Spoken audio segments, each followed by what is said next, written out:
आज खबरों से भरपूर दिन है। बहुत सारी खबरें तो सुप्रीम कोर्ट से रिलेट करती हैं, लेकिन एक और पावरफुल अपॉइंटमेंट भी आज ही के दिन हुई है। नए DGISI जनरल आसिम उनकी तैनाती की गई है। किसी ज़माने में कोर कमांडर पिंडी इनके वालिद जनरल GM मलिक, वो हम लोग उनसे नए नए आए थे इस प्रोफेशन में, तो उस वक्त उनसे तारुफ था कि पिंडी के कोर कमांडर हैं। ये उनके साहबजादे हैं, ये भी जनरल बने हैं, लेफ्टिनेंट जनरल, और DGISI के तौर पर आज इनकी तैनाती की गई है।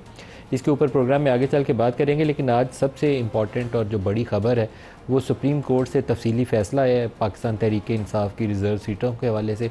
और सुप्रीम कोर्ट ने बड़ी तफसील के साथ उसके ऊपर कॉन्स्टिट्यूशनल जो आर्टिकल हैं उनकी भी वजाहत कर दी है।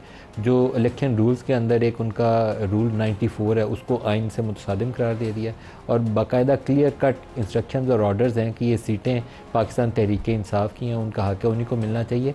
और एक उनकी ऑब्जर्वेशन है इलेक्शन कमीशन ऑफ पाकिस्तान के हवाले से जो बहुत ही पावरफुल है। वो कहते हैं कि इलेक्शन कमीशन ऑफ पाकिस्तान जो है मुकम्मल तौर पर नाकाम हो गया अपनी इलेक्शन के हवाले से ज़िम्मेदारियाँ अदा करने पे। जस्टिस याहिया अफरीदी का इजाफी नोट भी आया है, तो जस्टिस याहिया अफरीदी ने भी इजाफी नोट के अंदर लिखा है कि इलेक्शन कमीशन ने अपनी ज़िम्मेदारियाँ अदा नहीं की। जो इसका काम था कि फ्री, फेयर और ट्रांसपेरेंट इलेक्शन कंडक्ट करना, वो ये करने में नाकाम रहा। एक बात उन्होंने कही कि तहरीक इंसाफ की पिटीशन जो थी वो सुप्रीम कोर्ट के सामने नहीं थी, डिस्पाइट द फैक्ट कि 3 जून से केस चल रहा था, 26 को इन्होंने दरख्वास्त एक दायर की।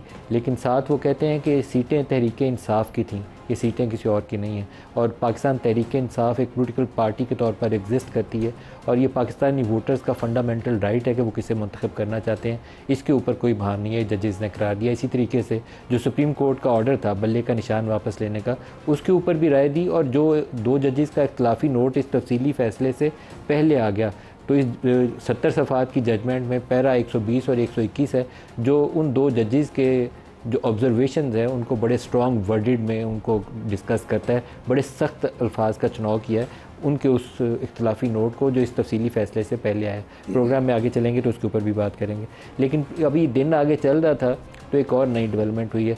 हुकूमत ने बड़े ढोल बजाए थे कि बड़ा क्रेडिट लिया था कि हमने practice and procedures act supreme court के अंदर ट्रांसपेरेंसी ले आए हैं। अब कोई एक फ़र्द वाहद जो है उसका इख्तियार नहीं है कि कौन सा बेंच बनेगा।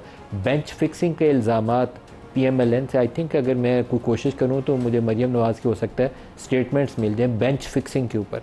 तो बेंच फिक्सिंग का इल्ज़ाम किसके ऊपर था? बंदयाल साहब के ऊपर, जस्टिस उमर अतिया बंदयाल के ऊपर, कि वो मर्ज़ी के बेंच बनाते हैं। 3 जज वो कहा जाता था, जस्टिस एजाजुल हसन, जस्टिस मुनीब अख्तर या जस्टिस मुज़ाहिर अली अकबर नकवी, और चौथे वो खुद, इससे बाहर वो निकलते ही नहीं हैं। और ख़ास तौर पर जहाँ PTI और PMLN के मामला आ जाएंगे, नून लीग के इल्ज़ाम थे, मैं इल्ज़ाम नहीं आयद कर रहा। तो इसके ऊपर प्रैक्टिस एंड प्रोसीजर एक्ट बना तो बहुत ढोल पीटे गए कि हमने तो ट्रांसपेरेंसी लिए हैं, जमहूरियत आ गई है सुप्रीम कोर्ट के अंदर भी, और बहुत मेरिट के ऊपर फैसले होंगे।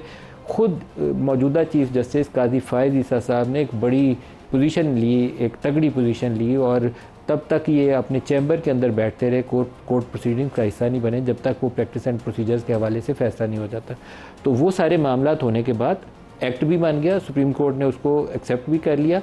तो 2-4 रोज़ पहले हुकूमत को अचानक ख्याल आया कि नहीं, ये तो 3 जजों में अगर शुमार करें तो Qazi Faez Isa chief justice supreme court of Pakistan, senior most justice Mansoor Ali Shah, उसके बाद जस्टिस मुनीब अख्तर, तो ये 3 में से कुछ इसका काम उन्हें हुकूमत को लगा कि हमें पसंद नहीं आ रहा, तो उन्होंने कहा कि चीफ जस्टिस को इख्तियार दे देते हैं कि वो सीनियर मोस्ट जज जो जस्टिस मंसूर अली शाह है उसके साथ किसी भी अपनी मर्ज़ी के जज को मुकर्रर कर सकते हैं। तो काजी फ़ायज़ ईसा साहब ने उसके ऊपर जस्टिस अमीनुद्दीन को उस कमेटी का रुकन बना दिया।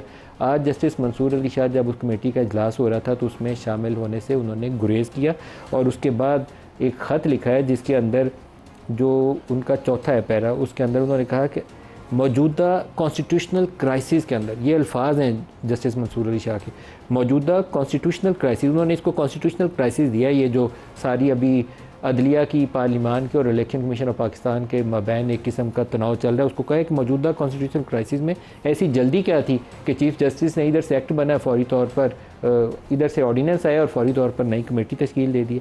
फिर और जाके वो कहते हैं the concentration of ultimate administrative powers in the hands of a single individual such as the chief justice runs counter to the ideals of democratic governance and judicial fairness। उन्होंने कहा कि ये 1 मैन शो बन जाएगा, ये अल्फाज हैं उनके 1 मैन शो के इसके अंदर लिखे हैं। फिर इसी तरीके से वो अपने लास्ट सफ़े पे जाके कहते हैं कि चीफ जस्टिस ने ये कमेटी जो कॉन्स्टिट्यूट कर रही है ये without any lawful jurisdiction and without consultation with his colleagues colleague judges seems to offend these principles and verdict of the full court। ये फुल कोर्ट की तरफ वो कहते हैं मामला जाना चाहिए था, वो इसके ऊपर जायज़ा लेती, उसके बगैर ये मामला ठीक नहीं है। इसी तरीके से ये राजा आमिर की कोई जजमेंट है जिसके अंदर ये कोर्ट वर्किंग के हवाले से तरीक़ाकार तय किया गया था, उसके ऊपर भी उन्होंने अपनी राय का इजहार किया। तो प्रोग्राम में ये तीनों चारों इशूज़ डिस्कस करेंगे। हमारे साथ शख्सियात हैं, इस्लामाबाद स्टूडियोज़ में हैं जनरल जाहिद महमूद साहब, मारूफ डिफेंस एनालिस्ट हैं, very warm welcome sir. Naeem Panjotha sahab हैं पाकिस्तान तहरीक इंसाफ से, आबिद शेर अली साहब हैं PMLN से, और माजिद निज़ामी साहब हैं सीनियर जर्नलिस्ट हैं। सबको खुश आमदीद कहते हैं। आबिद शेर अली साहब, पहले तो तफसीली नशिस्तों के फ़ैसले के ऊपर आप राय दे दीजिए। आपकी जमात ने तो इसके ऊपर बड़ी सख्त ट्वीट कर दी। आज क्या हो गया, ये PTI वाले तो ट्वीट करते थे, आज आप भी उन्हीं के नक्शे कदम पर चल पड़े। मलिक साहब, ज़ाहिर है सुप्रीम कोर्ट का हक बनता है वो फ़ैसला दें, और ज़ाहिर है फ़ैसले आते हैं, लेकिन मेरा सवाल ये है इस पर कि रिलीफ किसने मांगा था? क्या PTI इलेक्शन कमीशन या पेशावर हाई कोर्ट, और ना ही वो सुप्रीम कोर्ट में फ़रीक थी, और लेकिन उनको रिलीफ दे दिया गया। माजी में भी बड़े हमारे साथ जुल्म हुए, यही अदालतें थी, यही मुअज़्ज़ज़ जज साहिबान थे, इनमें से कई रिटायर हो चुके हैं। काश ये फ़ैसले नवाज़ शरीफ के दौर में आ जाते, काश ये फ़ैसले उस वक्त आ जाते जब सेनेट के अंदर हमारे साथ धांधली हुई और हमारी तो सीटों के ऊपर निशानात अलॉट नहीं किए गए। आज ये जो अल्फाज जो हम कहते, हमें कहने की ज़रूरत ना आती। तो ये मलिक साहब सवाल यही है, क्या PTI इसके अंदर पार्टी थी? क्या PTI ने पेशावर हाई कोर्ट के अंदर या इलेक्शन कमीशन ऑफ पाकिस्तान में किसी एक जगह पे भी पार्टी हो? लेकिन सुप्रीम कोर्ट का कहना अपनी जगह है, लेकिन जो पार्टी पोजीशन है ये यही अदालतें हैं जिन्होंने बल्ले का निशान नहीं दिया। क्या मैंने और आपने तो नहीं रोका था कि उनको बल्ले के निशान पर इलेक्शन न लड़ने दिए गए? वो पिटीशन सुप्रीम कोर्ट गई, सुप्रीम कोर्ट ने टर्न डाउन किया। अब नया ही इन्होंने एक फ़ैसला आ गया है, तो ये आइनी माहिरीन इसी की रोशनी में बात करेंगे। लेकिन मैं फिर आपको बता दूं, पार्लियामेंट को सुपरसीड नहीं किया जा सकता, और आउट ऑफ द टर्म जाके आप किसी जमात को रिलीफ देंगे तो वो बातें भी होंगी, इल्ज़ामात भी लगेंगे। अच्छा, पंजोथा साहब से भी पूछते हैं, क्योंकि सुप्रीम कोर्ट के पास इख्तियार मौजूद है कि वो कॉन्स्टिट्यूशन की इंटरप्रिटेशन कर सकती है, और इस आज वाली जजमेंट के अंदर उन्होंने इंटरप्रिटेशन भी की है, और वो रूल 94 जो मखसूस नशिस्तों की अलॉटमेंट के हवाले से उसे आइन से मुतसादम करार देते हुए मेरे ख्याल में उसको null and void null and void करार दे दिया उसको। बिल्कुल जी, नल एंड वॉइड, बिल्कुल जी, नल एंड वॉइड करार दे दिया है। देखें, बात ये है कि जहाँ पर अब सुप्रीम कोर्ट ने फैसला दे दिया है, तफसीली फ़ैसला दे दिया है, जो कि हर रोज़ ये शोर मचाया जा रहा था कि तफसीली फ़ैसला है, तफसीली फ़ैसला है जी, तफसीली फ़ैसला आ गया। उन्होंने कहा है कि इसके ऊपर ढाई माह लगे वैसे तफसीली फ़ैसला आने में। पहले आ जाता, हमने तो नहीं कहा कि लेट आना चाहिए, हम तो कह रहे थे कि फ़ौरन आना चाहिए। हम तो कहते हैं कि स्पीडी जस्टिस मिलना चाहिए, हम तो कहते हैं कि आइन और कानून के मुताबिक मुल्क चलना चाहिए, किसी जगह पर डिले नहीं होना चाहिए। हम तो कहते हैं हमारे, देखिए इसमें सबसे ज़्यादा इशू किसे था, इफेक्टिव तो हम थे। अब जहाँ ये बात मेरे भाई कर रहे हैं कि PTI तो पार्टी नहीं थी, तो क्या नून लीग या पीपल्स पार्टी या MQM पार्टी थी? क्या लोगों ने वोट नून लीग, पीपल्स पार्टी या MQM को दिया था? प्रोग्राम में दोबारा खुश आमदीद कहते हैं। क्या सुप्रीम कोर्ट के फ़ैसलों को अपनी पसंद या नापसंद के मुताबिक कबूल या उसको रिजेक्ट करना चाहिए, या सुप्रीम कोर्ट का फ़ैसला पाबंद करता है पूरे पाकिस्तानी सिस्टम को कि उसके ऊपर अमल दरामद किया जाए? आइनी पोजीशन यही है कि सुप्रीम कोर्ट का फ़ैसला बाइंडिंग है, जब वो फाइनलिटी इख्तियार कर लेता है तो वो बाइंडिंग है, अनलेस कि उसके ऊपर कोई वो अदालत उसको रिव्यू फाइल करते हुए उस फैसले को मुअत्तल कर दे कि जब तक हम रिव्यू सुनते हैं तब तक इस पर अमल दरामद नहीं होगा। Otherwise it's binding on everyone, पूरे 25 करोड़ अवाम पे भी और तमाम अदारों पे भी। ये कॉन्स्टिट्यूशनल प्रोविजन है। मरियम बेंच फिक्सिंग के हवाले से माजी के अंदर एक पोजीशन इख्तियार करती है, और वो दुरुस्त पोजीशन इख्तियार करती थी, वो गलत पोजीशन नहीं थी, क्योंकि मखसूस जमात के लिए मखसूस बेंच बन जाता था और प्रेडिक्टेबल डिसीजन भी आ जाता था। अब मज़े की बात यह है कि स्पिरिट सही थी, वो एक्ट पास करते हुए प्रैक्टिस एंड प्रोसीजर्स। इन्हीं प्राइम मिनिस्टर ने वो कानून पास किया था, और इसी प्राइम मिनिस्टर ने उसके ऊपर प्रेसिडेंट से कह के एक ऑर्डिनेंस भी जारी करवा दिया। नहीं पंजोथा साहब, अब ये कहानी किधर को लेकर जाएगी? आज मंसूर अली शाह साहब का जो ख़त है वो तो काफ़ी ख़तरे की घंटी बजा रहा है। नदीम भाई, देखिए बात यह है कि मंसूर अली शाह साहब का जो ख़त है, बिल्कुल उन्होंने बड़ा वाज़ह ठीक बोला है, और अगर हम बात करते या कोई और बात करता तो कहा जब तक शायद तहरीक इंसाफ का सपोर्टर है या कोई वोटर है। अब यहाँ पर तो उनके अपने कुलीग ही ये कह रहे हैं, और वो कुलीग जो आने वाले चीफ जस्टिस हैं। अब जहाँ तक बात है कि क्या प्रैक्टिस एंड प्रोसीजर एक्ट के मुताबिक ये सारा जो एक फौरी तौर पर एक तरमीम करके क्या ये काम ठीक किया गया या नहीं ठीक किया गया, तो मैं ये समझता हूँ कि ये गलत किया गया।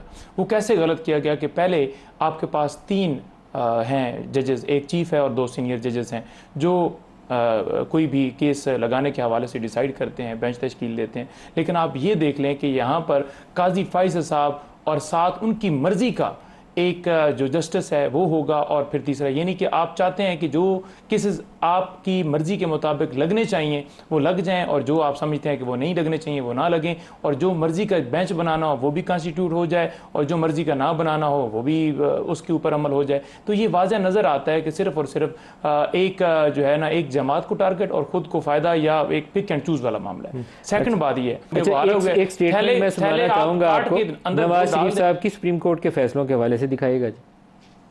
सुप्रीम कोर्ट ने यहां पर भी यूसुफ रजा गिलानी को सजा दी है, और यूसुफ गिलानी साहब जो है वो सजा को तस्लीम नहीं कर रहे, और फिर कहते मैं अपील में जाऊंगा। तो अपील से पहले नीचे उतरो, घर जाओ, जब घर जाओगे अपील करो। अगर अपील में तुम्हारे खिलाफ फैसला होता है तो तुम बिल्कुल घर जाओगे, नहीं होता तो फिर तुम वापस अपने वजारत उज़्मा के मनसब पे आ जाओगे। लेकिन ये बात नहीं कि सुप्रीम कोर्ट फैसला दे और आप उसको मानने से इनकार करो। ये इंसानों की बस्ती है, इंसानों की, ये हैवानों की बस्ती नहीं है। हम इसको हैवानों की बस्ती नहीं बनने देंगे, ये इंसानों की बस्ती रहेगी। आबिद शेर अली साहब, क्या रद्द-ए-अमल देंगे आप? नवाज शरीफ साहब ने तो बड़ी एक वाज़ेह लाइन ली हुई है। वाज़ेह लाइन भी थी, और आज़ादी जो जुडिशरी की आज़ादी के लिए उन्होंने लॉन्ग मार्च भी किया था। और फिर जिस तरह आपको पता अपने मनपसंद लोगों के लिए, अपनी ज़ाती अनाद के लिए सो मोटो का इस गलत इस्तेमाल किया गया, अपनी सेल्फ प्रोजेक्शन के लिए जो साकिब निसार और उससे पहले आने जाने वाले वो टिकट्स का इंतज़ार करते होते थे, जब टिकट चलेंगे तो उसके मुताबिक फिर इनकी ऑब्जर्वेशन आएंगी। तो ये हम ये देखें अभी डिसीजन आया आबिद साहब, लेकिन इतनी हाई मॉरल पोजीशन लेके जैसे मरियम ने ललकार के उनको बेंच फिक्सिंग पे ललकारा, नवाज शरीफ साहब ने सुप्रीम कोर्ट के फैसले के ऊपर अमल दरामद के ऊपर ललकारा, तो आप फिर बैक ट्रैकिंग कैसे करेंगे? सुन लें सर, बैक ट्रैकिंग कोई नहीं हो रही। इलेक्शन कमीशन ऑफ पाकिस्तान को इसके मुताबिक जो भी उनका फैसला होगा, एक ऑटोनमस बॉडी है, वो ज़ाहिर है वो इलेक्शन कमीशन ऑफ पाकिस्तान पार्लियामान को अपनी वो जो सुप्रीम कोर्ट के फैसले के रोशनी में वो अपनी जो भी डिसीजन भेजता है। तो अभी ये चीज़ें डिसाइड होने दें, पहले प्रज्यूम कर लें कि जी पार्लियामान उस फैसले को नहीं मान रही, फ़लान इस फैसले को नहीं मान रही। अभी फैसले गए हैं, इलेक्शन कमीशन भी इसको देखेगा, वो फिर पार्लियामान को अपना जो भी फैसला भेजेगा, तो उसी लेटर एंड स्पिरिट के अंदर मलिक साहब होगा। अब मैं पहले अज्यूम कर लूँ कि ये ऐसा हो गया, सुप्रीम कोर्ट ने ऐसा कर दिया, मैं समझता हूँ कि ये भी गलत बात है।